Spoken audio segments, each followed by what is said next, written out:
Little Red Riding Hood, you open your eyes, came into the world with its vast, clear blue skies. Your first home's a small trailer surrounded by woods. Before you can speak, home life won't be good. There's your mom and the wolf, and as you grow, there are various things that you'll come to know. Wolf rarely comes home, but goes as he pleases. And when Wolf does come back, the violence increases. Little Red. You'll soon know that you ruined Wolf's life. To run, to hide, you'll learn how to fight. The rage at your audacity to even be born. Pretend to sleep, to freeze, to live through the storm. You'll know booze and drugs before you learn to tell time. You'll learn to tell your teachers a polite, "I'm fine."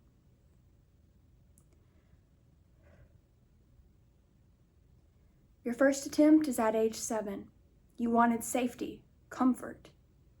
If not here, then in heaven. Your mom catches the lines left around your neck, broken blinds on your window, small hands covered in sweat. In the woods is also Grandpa, a kind lumberjack. You call him your pawpaw. He always has your back. Sometimes you're in danger. Pawpaw Jack saves the day.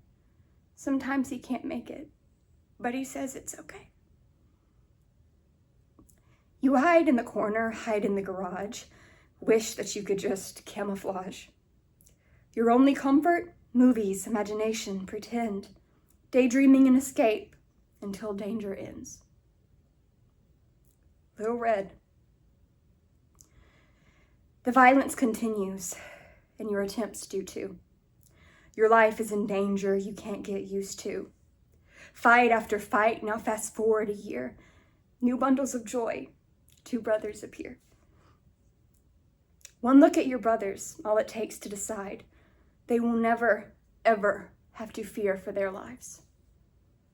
You'll protect them. You'll use all the strength you can store, so their blinds never break. Their arms won't be carving boards. Now, when danger ensues and it's not safe to play, you put on your cape and you fly them away. Take them to their bedroom and sing them to sleep. Keep them distracted so they don't make a peep. You tune out the screaming in each slamming door, the fists, holes in the wall you were trained to ignore. You promise it's okay as you smile through your tears.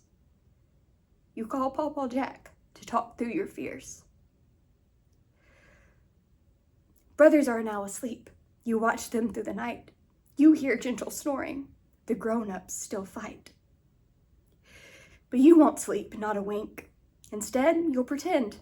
Eyes closed, ears vigilant, prepping to defend.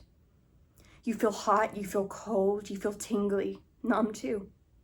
A long night, now it's morning. Time to go to school.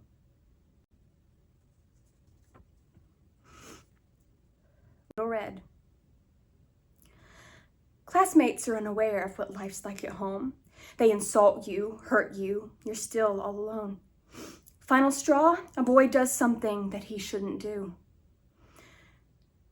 Gets up from his desk and right behind you. You're air humped in class and he threatened for sex. Whole class laughed, sub too, loud as she could get. She cackled, you left crying, feeling ugly and sick. Asking for help, she said, quote, "Don't be a snitch." So you go to the bathroom, take it out on yourself. Those teachers don't know what home life's like as well. You're not safe at home and you're not safe in class. You decide that day it would be your last. You get home to the window to attempt again. You see your puppy, hear your brothers playing, and then they don't know they're the reason you're still alive. You keep fighting to protect them. You want them to thrive. Little Red. This horrific pattern, this dangerous puzzle, continues for many more years. Fighting and fleeing, protecting, pretending, internalizing all your fears. You lure a big bad wolf to another room, pretending to be brave. A fist gets balled up to you and you panic. Pawpaw steps in and you're safe. You go to therapy and they tell you to breathe. The nightmares persist, the traumas increase. You're a teenager now, fighting to stay afloat through booze-filled waves in a shrinking boat. For months, doctor said, it's not very long. 7 months later, Pawpaw Jack is gone. Most lumberjacks cut. They hack wood in two. Not Pawpaw Jack. He was the family's glue. The violence continues. Now you're on your own. 2 months after grieving, new weapons and home. Now your brothers are older, and what do? You can't sing them to sleep. They both see right through. Your fake smile, held breath, doesn't work anymore. Like you, they're awake. They see your parents' war. Knives flying again, just like before. You dial 911, but not a digit more. As you're threatened by Wolf with his hand on your brother, if you dial today, will he see another? You freeze out of fear, trying to plan. Mom puts herself in danger, saying, get to the van. You yell at your brothers, head to the back door. They flee, but you're frozen. Just a second more. You hear a slam. The ice melts, and you realize then Wolf's locked the door, and he has Mama pinned. You bolt to the van, start the engine, brother screaming, a sound you made for years, a heart-shattering feeling. You try to pretend everything's all right, to comfort them, to sing like you did all those nights. Mom makes her escape and runs out just in time. You all make it out, and you pretend that you're fine. You flee to a hotel for a safe night's stay. You go to the police early morning next day. They tell your mom there's nothing they're able to do. You should have called yesterday. Now it's all on you. You replay the night again and again. You failed to protect them like you did back then. If you hadn't have froze, if you'd have just called, but then maybe none of you would be here at all. You're scared, get more nightmares, can't handle the guilt. They felt fear of the wolf you hoped they'd never feel.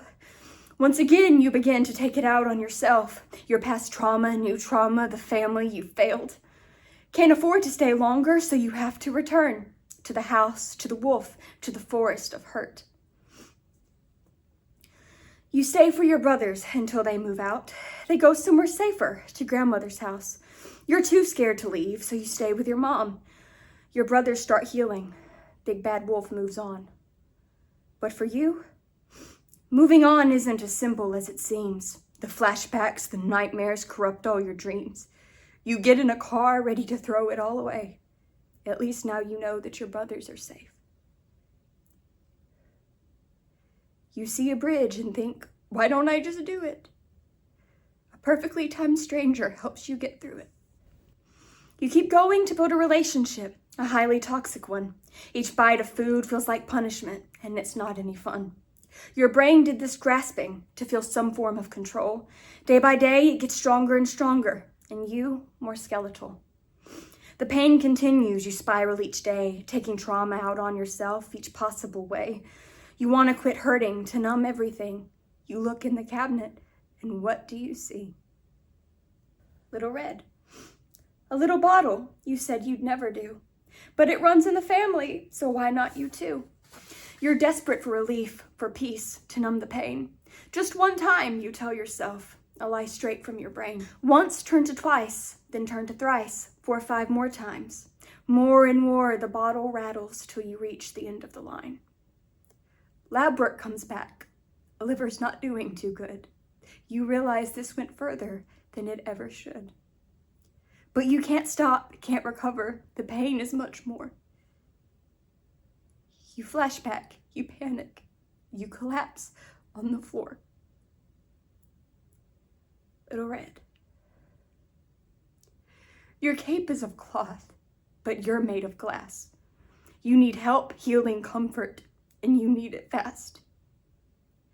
Your glass is shattered from the mental friction, scattered pieces of trauma, hunger, and addiction. Your arms resemble a cat scratching post, or actually, I guess you'd say wolves. Your body now frail, a fragile, withered husk, your eyes so lightless and dull.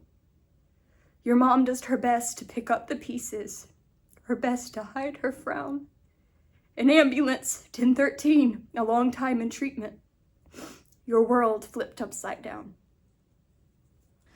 But upside down is right side up when you've been fractured already. This rehab center helps the boat to feel a bit more steady. It's terrifying at first, a major leap, and honestly, you try to back out. The right encouragement, a glimmer of hope, makes it worth sticking about. Not just your doctors, the medicine, or the facility itself, but the people that you meet. They help you see you're not alone. This is something you can defeat. Little Red. Now you fight, and you fight hard, but not like you had to before. You're safe now. You're accepting help. It's okay. You don't have to hide anymore. The wolf's away. You're getting out of the forest and finally beginning to heal. It's gonna take time and much perseverance, but now you're going to feel.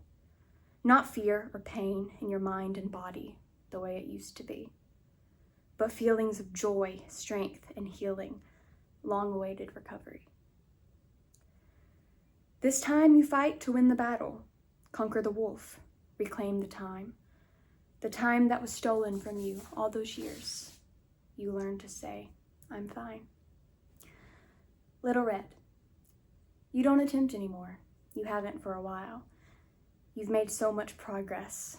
You genuinely smile. There are hard days here and there, but you're making it through. Getting stronger every day, becoming more and more you. You're overcoming, healing, a victory every day. Out of the woods into a meadow where the flowers gently sway. Little Red. You're now doing things you thought impossible, feeling so much better, heart growing so full. I'm so glad you decided to fight. I know it was hard, but you're doing all right. Better than all right. You're doing great, getting close to your dreams each and every day. You're sharing your story, encouraging people too. From your future self, here's a hug. I love you.